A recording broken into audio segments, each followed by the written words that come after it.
I'm talking to Peter Taylor, who's author of Leading Successful PMOs and also known as the Lazy Project Manager. Peter, PMOs are a pretty hot topic around organisations across the world. Most surveys seem to show a steady rise in investment in PMOs, and there are plenty of executives who think, I need a PMO and I need it today. That sounds like pretty good news, or is there another side? Well, I'd say it's good news and bad news. You're right. The PMI Pulse report recently, the PwC report, many reports are showing an increase in PMOs. That's a great thing.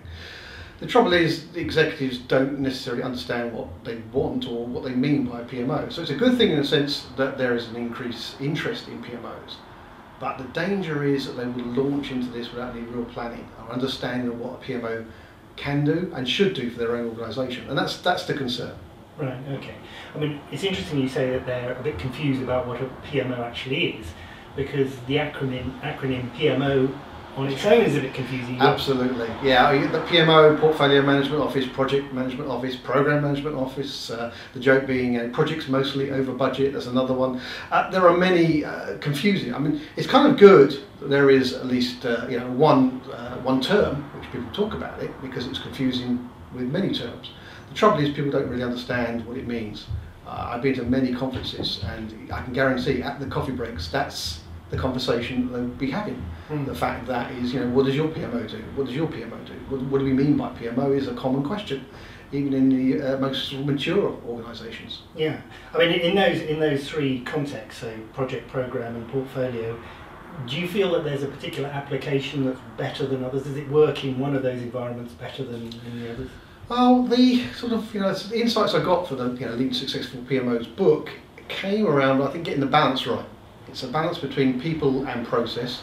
Therefore, it has to be project-based and therefore focused on the projects and the project managers. Absolutely. I don't think it can be successful without that. But equally, for a PMO to be truly successful, it has to understand and take ownership of the portfolio of activities. Now, programs to one side. Programs can be inside a PMO, or a program can be significant enough to have its own PMO. So let's put that one to one side, but I think it's a combination of portfolio and project ownership that makes a PMO successful, and then linking that to strategic intentions of the organisation. So many PMOs are not connected that way. Sure. I mean, it looks like a great concept on paper, and we've talked about all these executives who are really enthusiastic about having a PMO, but I know that in the past a number of PMOs have found it quite hard to sustain themselves after the initial excitement's worn off. Is that still a problem in PMOs? Yes, it is still. Whilst there is an increase, there is a continued increase in PMOs being cancelled, removed, whatever. The challenge I found is that if the PMO is not, it's like anything, if it's not supported at the right level to start with, then it's not going to work. So it needs the executive support, sponsorship. But equally it needs to be quite quickly connected to the strategic intentions of the organisation.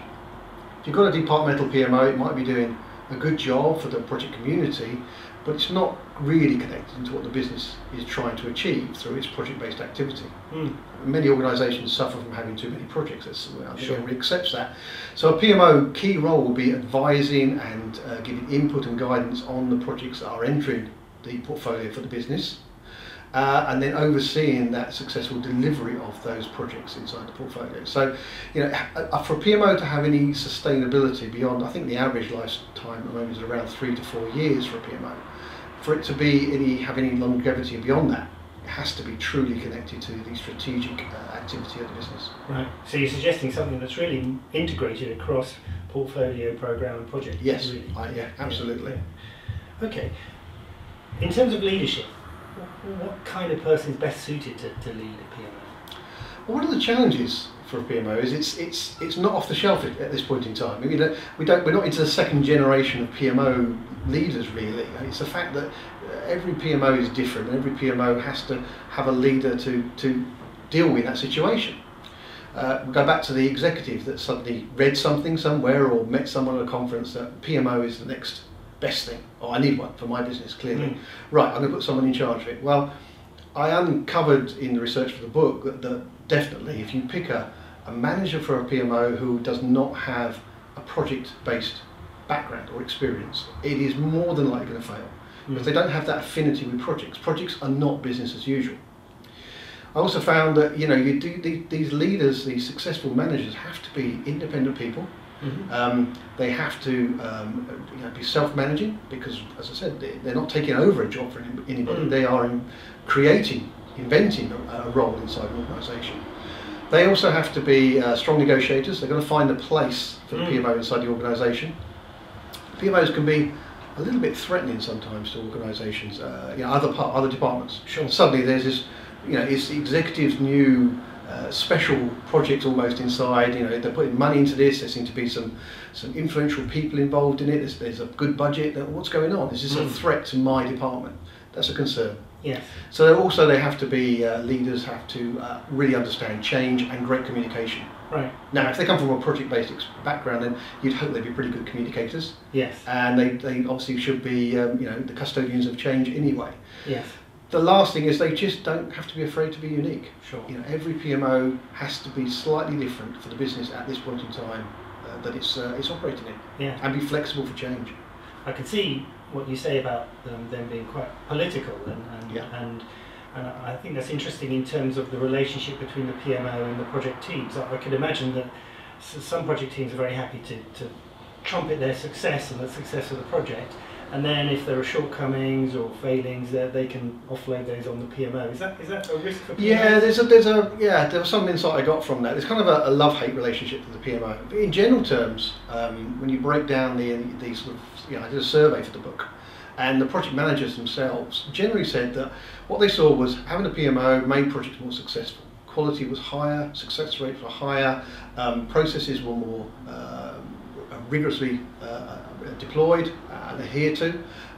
So from a business point of view, from a project point of view, great news. They were a little bit more concerned about from their own point of view. It's kind of, again, it's that people-process balance. It's the balanced PMO, getting it right.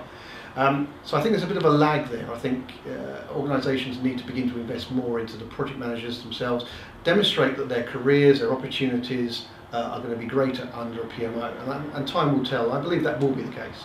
And how can a PMO